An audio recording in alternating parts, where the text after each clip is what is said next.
can really get into some shady stuff, but I bet you didn't know all of it. I'm your host, Michaela, and today I'll be talking about the top 10 Forbes billionaires exposed. And make sure to subscribe because it really helps us out, but now let's get started. Number 10, Ike Batista. In 2012, Batista was worth an estimated $30 billion, making him the 7th richest man in the world. But when Batista's oil company failed to meet demands and Brazil's economy slid into a decline, the billionaire filed for bankruptcy in 2013, after authorities began investigating why Brazil's top companies had declined so quickly. They charged Batista with money laundering and corruption in January 2017. Then in July 2018, he was sentenced to 30 years in prison for bribing former Rio de Janeiro governor Sergio Cabral. Number 9, the Koch brothers. David and Charles, the brothers still with Koch Industries, are among the world's biggest polluters. Bill Koch, who split off from the family company, is a world-class weirdo who devotes himself to things like building a faux western town solely for his amusement and buying a $2 million photo of Billy the Kid. Though not as active in bankrolling GOP polls as his brothers,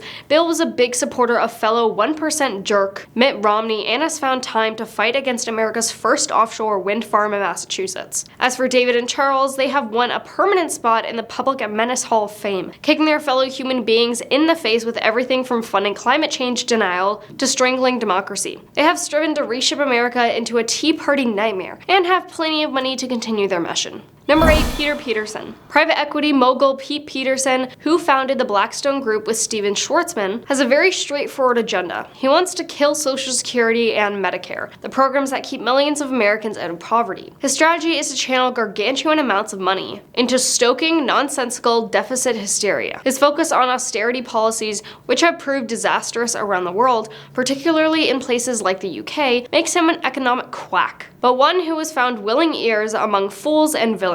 Peterson has pushed his messaging into popular culture. He has held high-profile summits, and he has enlisted hordes of wealthy politicians, like Alan Simpson. He is a driving force behind the Fix the Debt campaign, a consortium of corporate bosses and rich individuals who have attempted to bring deficit scaremongering to DC in order to achieve cuts to vital programs and further strip hardworking Americans of their dignity. Number 7, Rupert Murdoch. Murdoch, the Australian media tycoon, has dedicated himself to coercing the public through the misinformation, intolerance, and contempt of ordinary people promoted through his News Corp. Politicians woo him for his cash and the vast influence of his newspapers, magazines, and TV networks, creating a foul nexus of influence that is corrosive to democracy. Be it union-busting, race-baiting, or monopolistic business practices, Murdoch has been there, done that. He's found himself embroiled in a hacking scandal in which employees of his newspaper were caught doing just about anything, including bribing police and hacking into the phone of an executed schoolgirl to get a story. Murdoch had previously tweeted what he considered a joke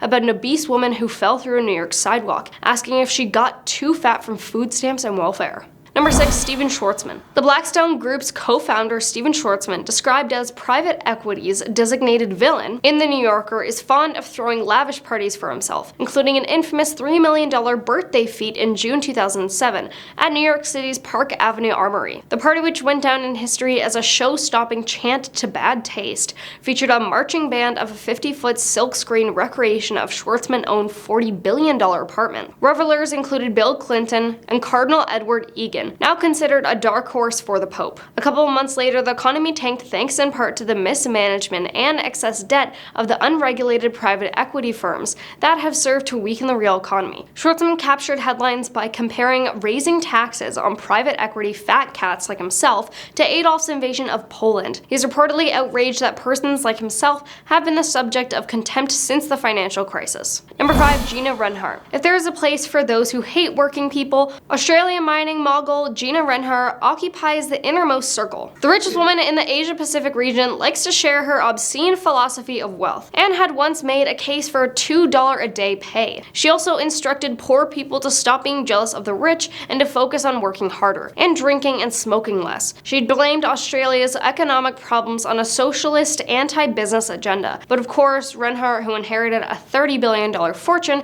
has never had a real job. Number 4, True Cathy. While Chick-fil-A is perhaps best known for its crispy chicken sandwiches, the company is also known for its controversies surrounding LGBTQ+ rights. Chick-fil-A and its president Dan Cathy, whose current net worth is $5.2 billion, were scandalized after the company revealed its support for Christian organizations such as Fellowship of Christian Athletes, the Salvation Army, and the Paul Anderson Youth Home, which have all held anti-gay beliefs over the years. In 2012, Cathy gave an interview to the Baptist Press in which he said he believed in the, quote, biblical definition of the family unit. That is, that marriage should only be between a man and a woman. Backlash ensued, and while Cathy claimed it was his own personal religious belief and that the company did not have any anti-gay agenda, activists went as far as to boycott the chain entirely. The chain has since stopped donating to these organizations, choosing instead to donate to education, homeless, and hunger.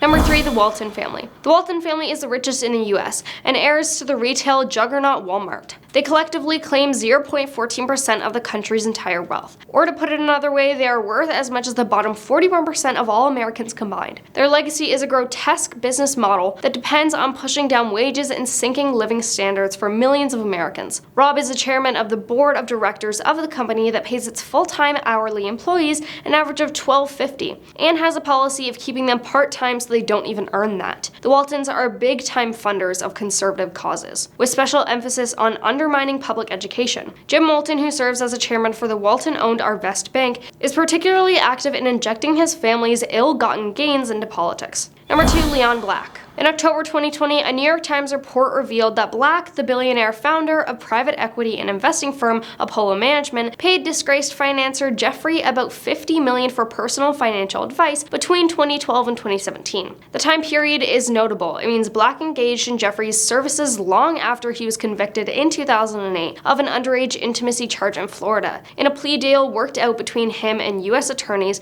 that enabled Jeff to serve that many believe was a light prison sentence in a county jail. Black quickly expressed regret for his association with Jeffrey since his 2019 arrest, said that Jeffrey never did business with Apollo, and claimed he was unaware of Jeff's alleged intimacy ring of underage girls. Number 1, Jacqueline Mars. Jacqueline Mars, the heiress to the Mars candy fortune and company co-owner, was involved in a 2013 car accident that took the life of a woman and an unborn child. The Washington Post reported that, according to authorities, Mars had told a witness at the scene of the accident that she had fallen asleep while driving. The victims in the accident were identified as 86-year-old grandmother named Irene, who was sitting in the back seat, and the unborn child of Ashley Aker Blakesley, the driver of the Chrysler minivan struck by Mars' Porsche SUV. 5 other passengers were later treated at the hospital. At the time, Mars was the second richest woman in the US with a net worth of $20.5 billion. Her net worth currently sits at $30.2 billion. She pleaded guilty to a misdemeanor reckless driving charge, resulting in 6-month suspension of her driver's license and a $2,500 fine. The Aker family said they never wished for Mars to spend time behind bars for the accident. "We have only forgiveness in our hearts for her," Sharon Aker, Ashley's mother, had said in a court statement. "My husband and I would like to say thank you to Miss Mars for her kindness thus far and hope in time that she too will find peace." But that is all, and thanks for watching.